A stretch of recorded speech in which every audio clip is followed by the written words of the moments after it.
Below vehicle search is the bill of materials button search. This search allows you to enter the OE or manufacturer number of an item to display its subcomponents or the units a component fits. So I'll click on it.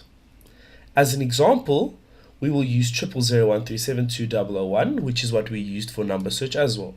0001372001 and press search. You can see that this is a Bosch number and the components for the unit are listed. In any list of items, you can choose the view as it is a list or view card by pressing these buttons over here. You can then click on a subcomponent to view all its details. I'll be clicking on this brush holder. You can even go to the brush holder's bill of materials and select the manufacturer.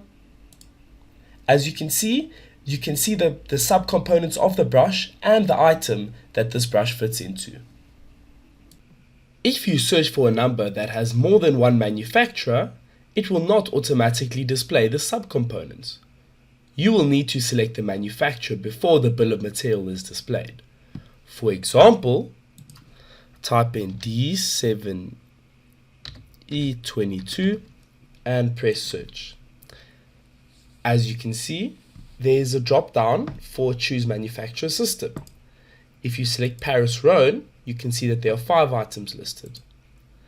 If you choose Vallejo, you will see that there are 12 items listed. If an item does not yet have an electrolog number, it does not mean we do not have the bill of material for that item. As an example of this, we can type in 0001108 and press search. This item does not have an electrolog number, yet we do have the bill of material for this part.